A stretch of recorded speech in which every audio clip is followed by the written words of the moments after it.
So you think you got the perfect girl, right? She's just right for you. She's your soulmate.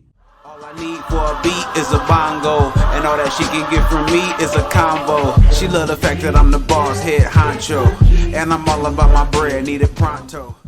Hi everyone. Today we're gonna dive in deep to the too good to be true syndrome and what this could mean for your dating life. So when you met her, everything was just perfect, right? The way that she was dressed when you seen her, and the way you approached, and the way you talked, even the first date. If there was a first date, there might not even have been a first date. You know, you might have hit it off so good that you didn't even take her on a first date. She might have just came straight to the house, right? You might have had a few conversations over the phone, a couple messages, a couple DMs, and you guys hook up, right? And have a great time. So this is the kind of stuff that I talk about, you know, because that's what dating is, right? At the end of the day, that's the essentials of dating. You're looking for that special person. Everyone is. Men are, women are. Well, that's supposed to be the purpose of dating. But as you can see, there are people out here that date for different reasons. I'm not going to say the wrong reasons. It's just their reasons. So basically, where we're at today is we're talking about perfection in the beginning. It could be a mask for deeper issues. So I have a lot of tips, right? I got a lot of videos that talk about these things. And this is in the category of love bombing, too much too soon, codependency, all of those things and more. But that's what those tips are, to help you be able to see through the initial perfection, or the honeymoon phase, or technically it's the love bombing phase. Because if it's not real perfection, if it's just a mask, then it's love bombing. Because they are literally trying to put on a false identity in order to get you to push your guards down. So, of course, things are going to be really great in the beginning. But there's so many factors that you don't know. Like, you just met this girl. You've known her for what? 2 weeks, 3 weeks. You just met her. So there's so much that you don't know. And you can't judge a book by its cover. You have to read the book before you can judge it. That's why the process needs to be slow. Don't dive in too fast if you can't handle it. Because when you out here, sometimes things can happen fast. And it's not always a bad thing when things happen fast. Sometimes things happen fast because there's a mutual attraction. Like, she's actually attracted to you. You're actually attracted to her. And of course, when you two get together, you're going to hit it off. And it could be two healthy people, but you have to make sure that it's a healthy dynamic. And how do you do that? First of all, you got to make sure that you are healthy, because the person that you attract is basically just going to be a mirror of you. And that is also the concern, because that's why it seems so perfect in the beginning. Because people who don't have their own identity, people who are toxic, they don't have their own person that they are. So they literally will mirror whoever they're with. So that's why they can pull you in so fast. And that's where the love bombing comes in, because they basically fake the compatibility. And I know it's crazy, but you got people out here who literally will fake being compatible with you. Let me give you an example. When you first meet somebody, you tell them that you love to eat at Chili's. So they love to eat at Chili's. So y'all go to Chili's and y'all eat. Well, they'll tell you that they love to eat at Chili's. But it's like, you might get to know this person for a while and you realize, like, when I took you to Chili's, that was literally your first time ever going to Chili's. But we had hit it off on that note because I'm thinking, like, we got so much in common. Or even music. You might be a certain type of music you like, and they say they like that kind of music too, and y'all jamming out on that kind of music. Or even this artist. And then you ask them, like, okay, so what's your favorite song from this artist? Or what was your favorite album from this artist?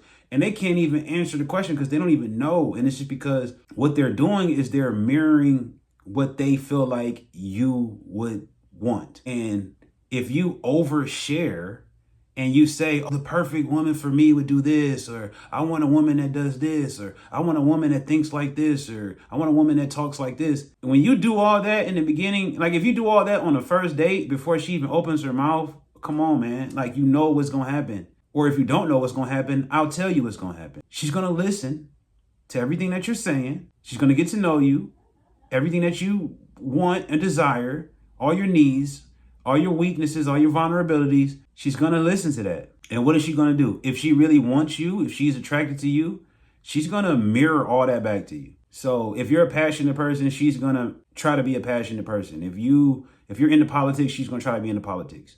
And that's what that looks like. So, of course, yeah, it's perfect in the beginning. It seems like she's your soulmate, but give it time. Don't rush into things. And if you are the type of person to where you're just looking for a girlfriend and you just want to find one woman that you can settle down with, then I'm sorry, bro, but you really going to have to take it slow, because you really got to get to know these women before you hop into a relationship or take them serious. And I'm sorry to say, like, there's a lot of women out here that's basically just looking for a good time, and they're not really looking to be emotionally involved with you. So how do you figure that out? You got to get through that initial phase and look for the red flags throughout the whole process. And some of those red flags is just the inconsistencies. If you seeing like different times when she's being dishonest or she's lying about things, if you catch her in little lies, all of that kind of stuff, it kind of reveals what's under the mask. And always be trying to get under the mask. When you are dealing with a woman, you might as well just assume that the woman that you meet at first has a mask on. I mean, because pretty much they do. At the end of the day, I mean, even the whole way that we see that women do, how they move, is like, it is a mask on. A lot of times they will have on makeup. They will have on lashes and wigs and all that kind of stuff. A lot of times they will have on a mask. I mean, so it's not even just a mental thing. Like, this is physical. You know, even on a physical level, like, you need to go swimming with her first before you take her serious. I mean, I know that's kind of just really shallow to say, but that's on a physical level. Like, you need to know. I mean, some women will have the things that strap on and where you can't even see a gut. They take that off and wow, like, it's all right there. So all of that kind of stuff, you got to be looking for that. Really be looking for that.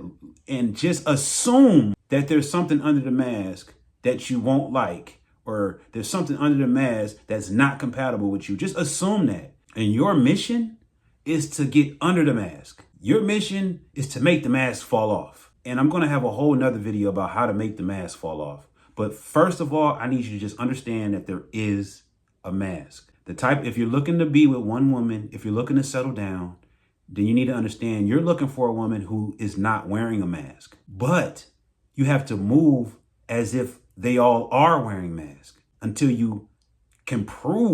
she proves that her being perfect, her being so compatible with you, is not actually a mask. That's actually who she really is. But it takes time to prove that. So take your time. Ask the right questions. Don't get emotionally involved or emotionally invested too soon. That's why the biggest tip that I can really say of everything is take it slow. Take your time. Get to know someone, because that's how you get pulled in. And that's how you lose yourself in a relationship with someone who is wearing a mask. You don't want to fall in love with a mask.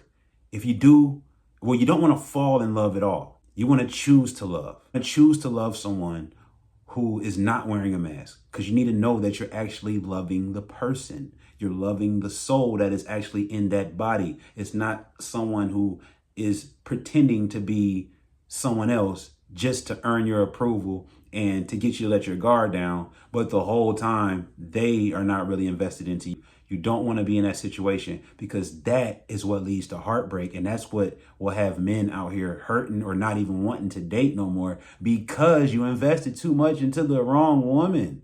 Don't do that. Take your time, look for the signs, and know sometimes you do have to walk away. If this was helpful, or if you had experience before with someone who is wearing a mask, leave a comment below. Share your experiences so people know that I'm not just talking. Like, this stuff actually happens out here. People actually wear masks, and sometimes it's not as good as you think it is. And things might come off perfect in the beginning, or they might seem perfect in the beginning, but realize that there is a such thing as too good to be true syndrome. And if it's too good to be true, most of the time it is.